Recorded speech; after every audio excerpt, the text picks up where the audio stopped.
how did the weekend go with Support the Girls, since we're already starting? The reviews were great. Yes, I noticed. We're very happy about the reviews and feel like especially it was gratifying to see all the accolades for Regina's performance in particular. Why?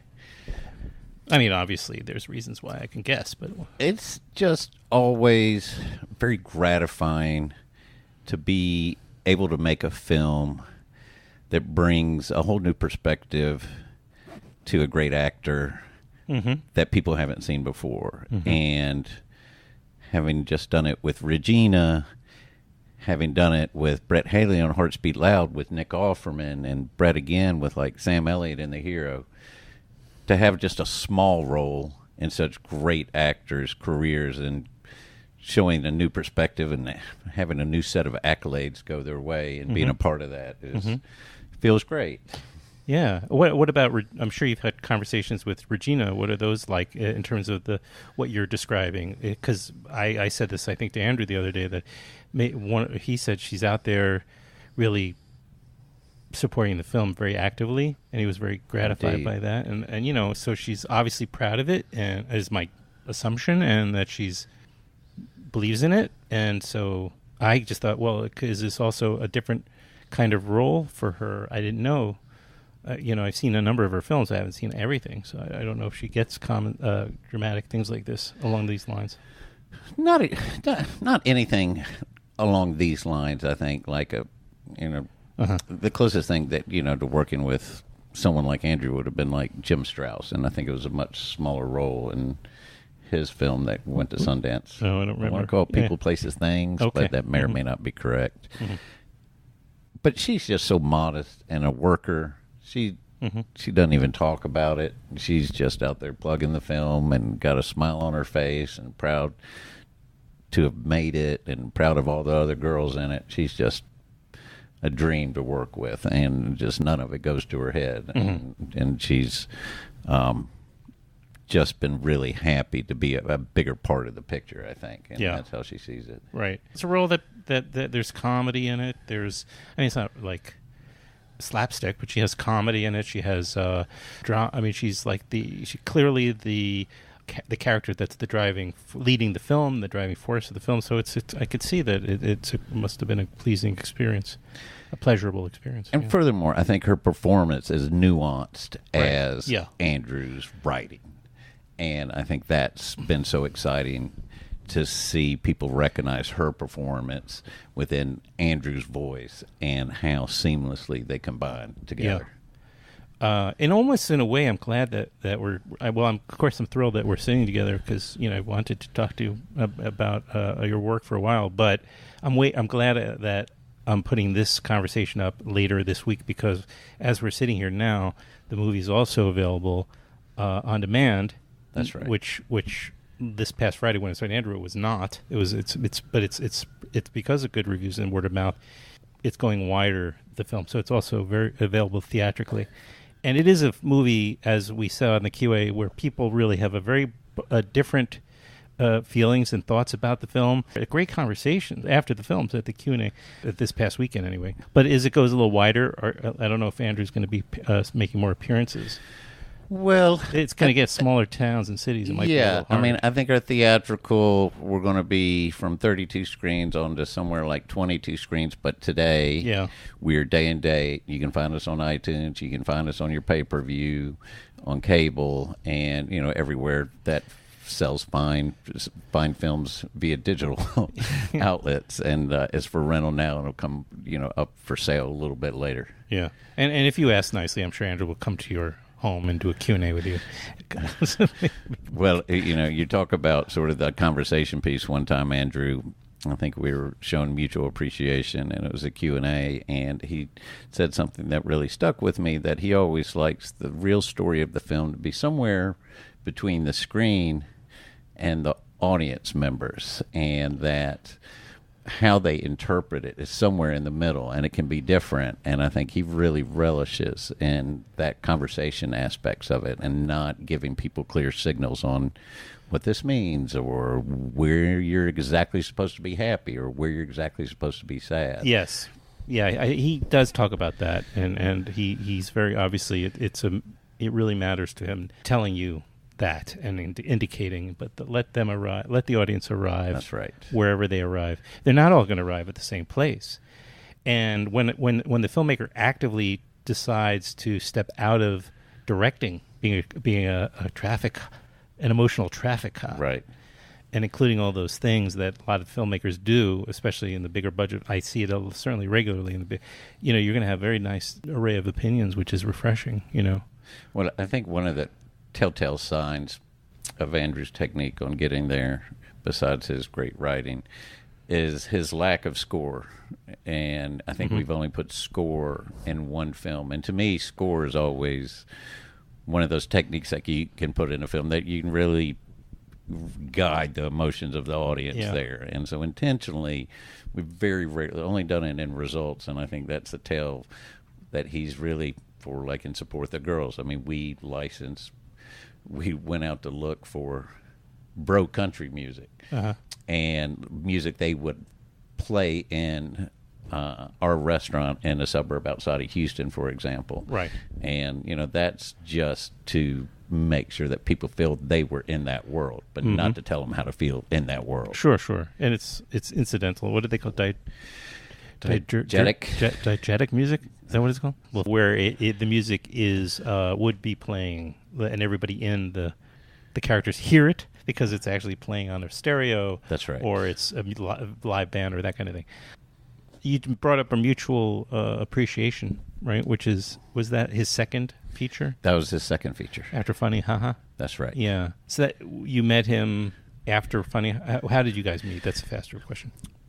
15 years ago, there were producers reps rather than sales agents from CAA and William Morrison, et cetera. It was like John Sloss and Jonathan Dana and Josh Braun and even Jeff Dowd. And I used to be in M&A, and I used to sell companies. And so when I first got into the business, I thought, into the film business, maybe I can leverage a little bit of this asset sale and negotiation that I learned in finance to films.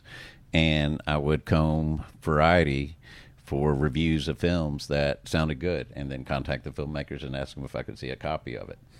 And Andrew sent me a copy of his film Funny Ha Ha. This was maybe after playing 3 or 4 festivals, and watched it, and I didn't know exactly why it was so special, but I felt it, and got in touch with Andrew again and say, look, I'd love to help you with this. And I think he was pretty skeptical because he'd probably gotten about 30, 40 inquiries after that great Variety review had come out, and then he had to pack all these VHS tapes and mail them out.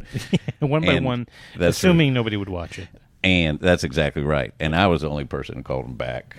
And I think he thought, this guy's got a southern accent. Maybe he's not your typical L.A. person who is not really going to have faith in the kind of films that he'd made and was going to make, et cetera, et cetera. But he brought me on, and so I came on as his rep, and it seemed for the film, and it wasn't but like 3 or 4 weeks later that he won the Someone to Watch Award over at the Spirit Awards. That was okay. I don't know if they still do that particular one, but I think they do. Someone to Watch. Okay. Yeah, I think it's sort of the up and comer. The funny the thing about Andrew, the emerging name, right? The one face to watch. What Andrew always said, he's like, the Someone to Watch Award. He feels like he went into a store, and that's like telling the security guards to keep an eye on him and make sure he doesn't shoplift anything. Right. Right. If there's going to be like an ex-con in one aisle and an independent filmmaker in the other, just put your security guy on the ladder. That's right. Yeah.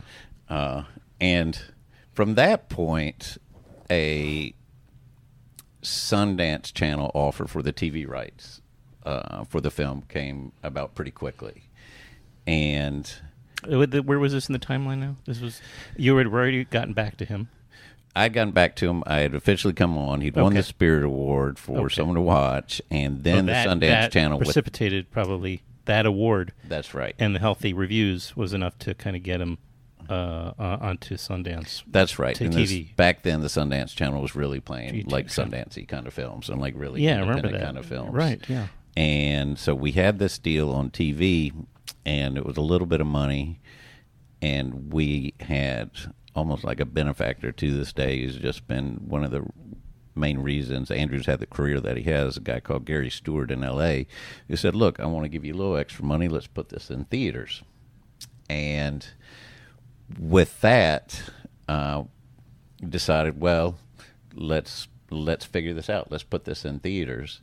And we booked about 5 or 6 cities, and Andrew was also just selling the film via his website, and and you could order one, and he'd get a VHS and put a little post-it on it saying thank you and mail it to you. And we were on TV at the same time. And so when we were playing the Cinema Village, you could also go online, order a VHS tape of the film, and we were on Sundance Channel. And so I'd like to joke that we were the first day-and-date film of all time. Right, absolutely. Well, did you understand or have an clarity over this amalgam of roles that you were which I don't know at the time if there was anybody else approaching it that way. It doesn't sound like you had some big strategy. It kind of came together through a series of events that all of a sudden you were a kind of a producer, a sales agent, a distributor, all in one in a way. And were you aware that was going on, and or was this just you were just doing what was necessary? I think the kind of producer that I like to consider myself is do whatever is necessary and figure it out no matter what it is, because no one's ever made the film that you're about to make, so you just have to be figuring stuff out. I think I had a little bit of experience with this film I'd produced that had gone in theaters right before that, this gay romantic comedy called The Trip. And that was with a company called TLA Releasing, if you remember them. And they were brand new. They were in Philadelphia. And when they put the film in theaters, they really let me be involved with everything and really got to know the booker they were using and got to know the publicist they were using and really got to see how the whole mechanics of it worked. Yeah, and great. so I essentially just took that knowledge and hired that same booker and just made up a distribution plan. And from that point on, and ironically enough, we've almost grossed about as much with that film theatrically as we have with all of Andrew's films subsequently, which is sort of sad to say, but That's at the same because time, of the industry. It's a little bit of the industry, Right, and I think back then there was just less independent films in the marketplace. Yeah, that's right. So there was obviously more opportunity, more rooms, more space, more, I don't know. When they let it breathe a little bit, they let it stay. I think both, and then we did the same thing with Mutual Appreciation. We put it in theaters ourselves as well, and they had and back then I think the Cinema Village we had a good 4 or 6 week run alone. It's very rare to have that now, right? You have to hit the ground running if you're going to have more than a week. There's got to be a big turnout, a lot of ticket sales that first weekend. I'm guessing. You can correct me. You're right. If you're you're going to get into like an independent theater like Cinema Village, which is here in New York City for those listening, and then if you do well, and I guess make whatever mark, they'll give you a second week, and you hope That's for the right. best. And then, whereas then maybe it sounds like they would give it a little while longer just to build up the word of mouth and to wait for the. I mean, there definitely weren't 17 films opening up every weekend back then. Yeah. And then he did after Mutual Appreciation was Beeswax. Beeswax, of course. I like that film a lot. Did you work on that one too? I did. I segued at that point into an executive producer position and worked with the producers Dia Sokol and Ethan Vogt of Funny Haha and Mutual Appreciation to raise the money. And so I'm sorry to interrupt you. Was this the first time you were really working now from the beginning, pre-production? With Andrew, yes. Okay. You had done so on that first film. I think I produced a Trip, maybe something else or not. I don't quite remember. But that was the first time that it sort of segued from a sales position into a producer role, in this case, executive producer role with Beeswax. And we ultimately sold that film to the Cinema Guild, which did a great job putting it out. And, It's been a great company to work with. They still send checks, which is uncommon in the distribution business to us. Oh boy. No, I like Cinema Guild a great deal. A lot of great films over the years, including Beeswax, and that's great. So, was that experience? Did it fit like a glove for you? Because you just seem so comfortable in this role. In role of producing, I love it. I like to be the first man on and the last man off, and everything from developing to financing to production to post-production to getting it out into the world to reading accounting statements for 3-4 years after the films come out.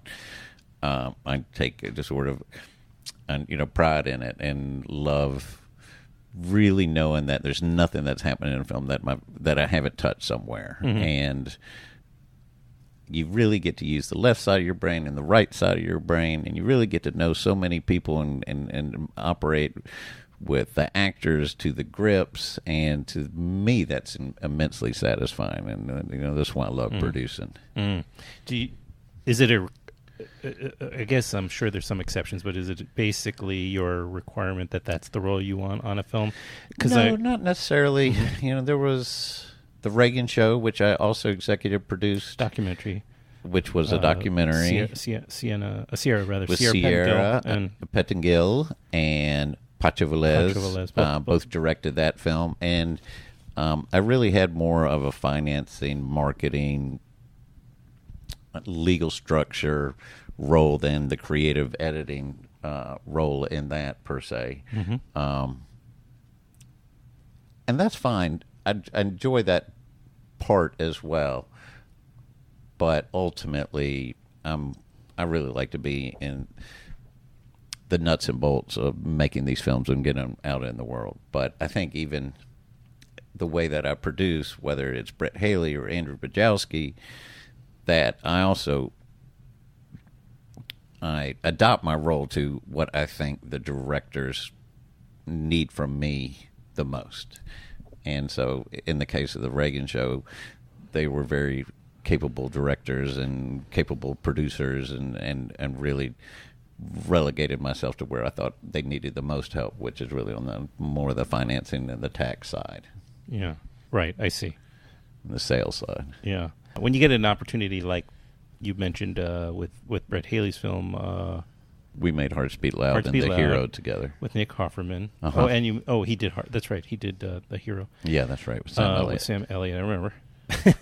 Those were two opportunities, for instance, which you were on board the entire spectrum, right? That's right. That's from beginning, that's from right. soup to nuts, as you. That's right. So you, those that had to be very gratifying, and seeing it through to its, success, right? Or is there as much in those cases an emphasis on finance?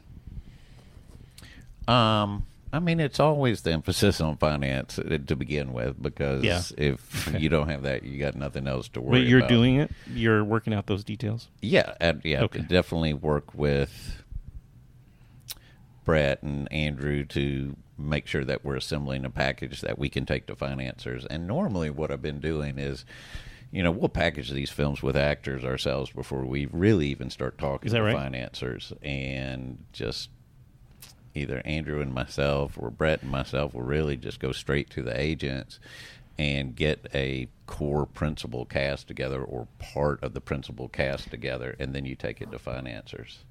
The agents don't have a problem with that approach? I think they have enough faith in us that we'll get these films financed, and they will attach their actors to the film with the hope that we're going to raise the money for it, and it's that's always the toughest part about putting together a film, is like the actors and the agents, they want to see the money wants to see the actors, and so you simultaneously have to bring these two aspects together until they meet and everything falls together. Clicks together. Yeah. That's right. Yeah.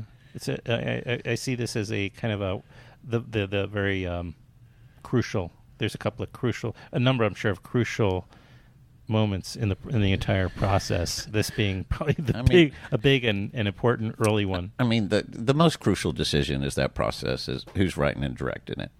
Mm-hmm. And with somebody like Brett and somebody like Andrew that have had success in both a commercial and in a critical realm, that's your key. And then obviously they will write good scripts, and the material will bring the actors, and the filmmakers bring the actors, and that's really the most crucial aspect, is that first decision. It's like, who's your writer director you're working with, and if they've had a little bit of success behind them, it's much easier to get people's attention. The question that a lot, I think, young filmmakers would listening to a conversation like we're having, I imagine, would be, well, how does Houston King choose his projects? Well, of course, you have relationships. We can see that because you've worked multiple times with a number of filmmakers.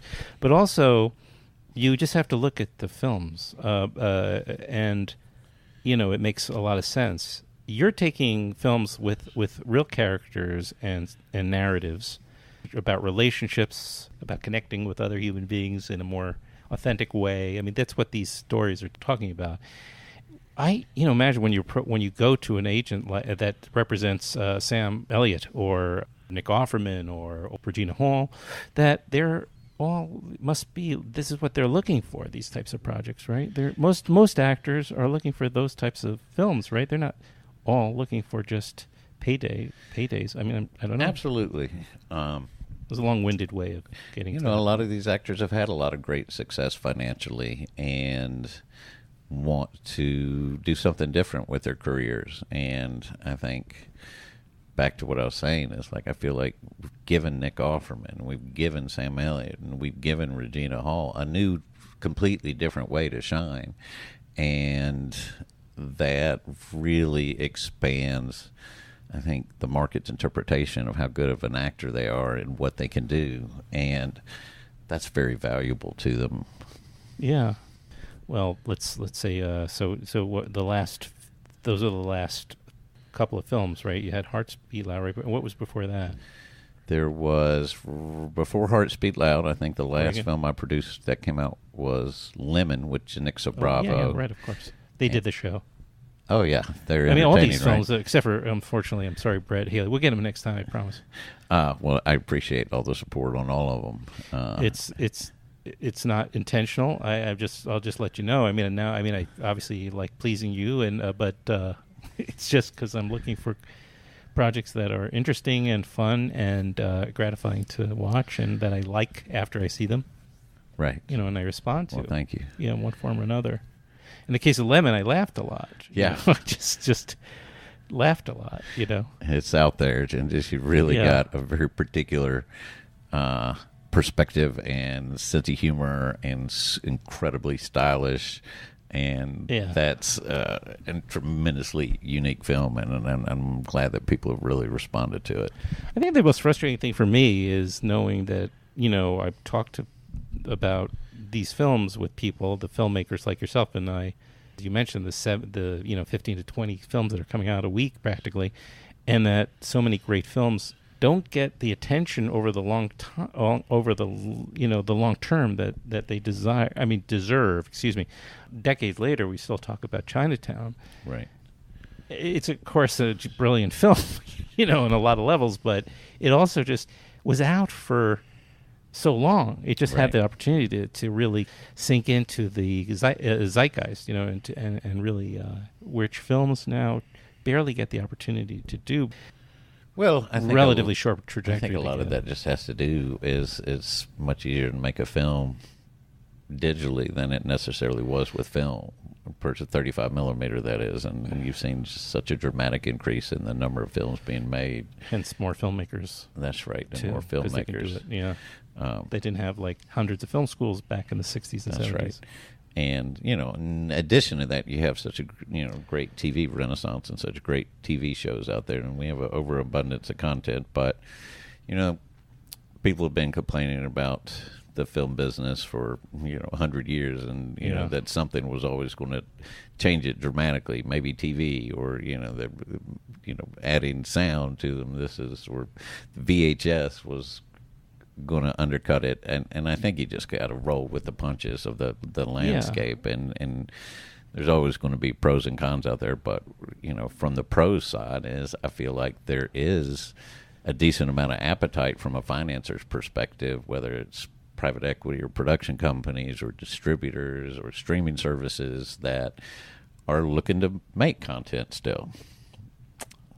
So what's coming up for you? Are you already on to the next thing, or are you on the beginning? Well, what I also do is I run a small super PAC, believe it or not. It's called Local Voices. I run it with Lee Hirsch, who directed the Bully. documentary Bully, Sure.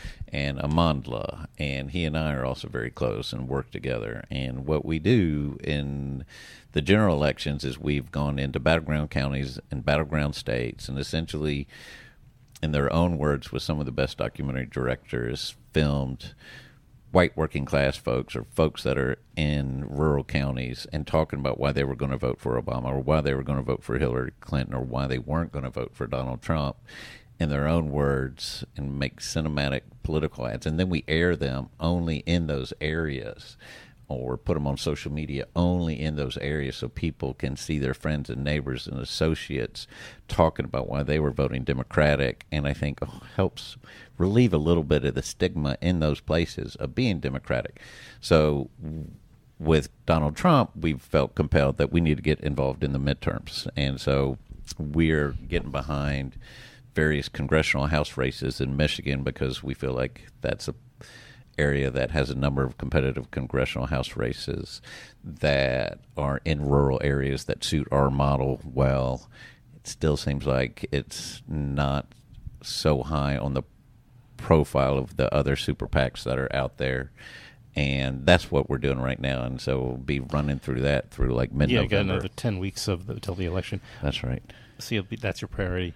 Describe what a super PAC is. Well, a super PAC is essentially an independent expenditure group that can support candidates as long as they don't coordinate with the candidates. And they have sort of a bad reputation because people feel like that kind of money then unduly influences elections and maybe has undue influence on the candidates themselves. I'd like to consider ourselves that we're a super PAC for good because we never get in touch with the candidates, and we don't ask for any special favors for our donors, and really just do it out of the goodness of our heart and for patriotism and what we think is good for this country. And our ads are 85% for the most part positive, and we'd like to consider them uplifting, and they're not negative ads. And well, yeah, it sounds like if you're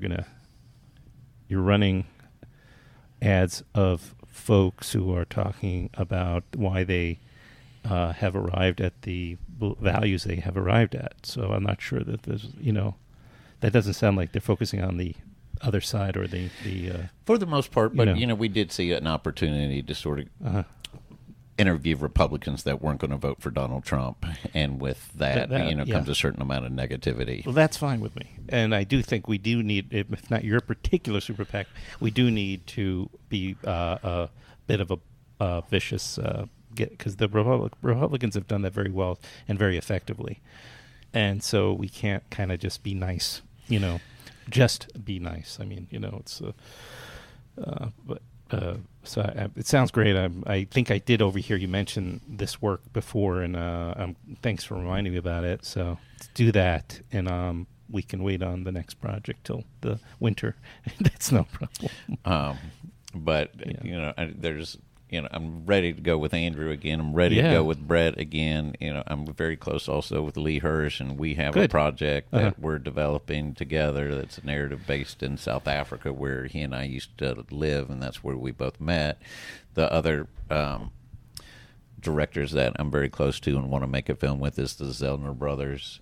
Sure, regulars on here. Yeah. And the common theme in all of those is those are all directors and people that I really like and that are really some of my best friends. And that relationship and that sense of trust among a director and producer to me is invaluable. And we can really just focus on what it takes to get the film in the best and make the best film possible that we can without any doubts or concerns about where people's motives are, and then we have a good time doing it together. And so that's been a little bit of my sauce for the last 3-4 years, is really just having very close relationships with these writer-directors, and it's a great way to make films together. Yeah, no, I get it. It's fantastic.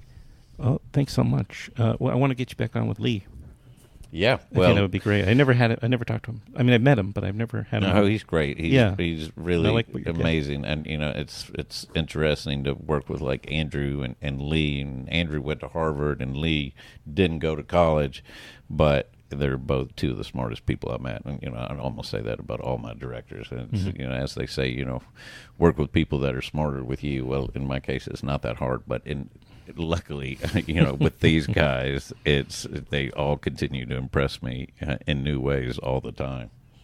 Well, thanks for coming out on this tropical day and hanging out. Well, thank you. It was my pleasure to be here. I thought I was having a particularly good hair day, so I thought this was perfect for a podcast. Right. Thank you. Thank you.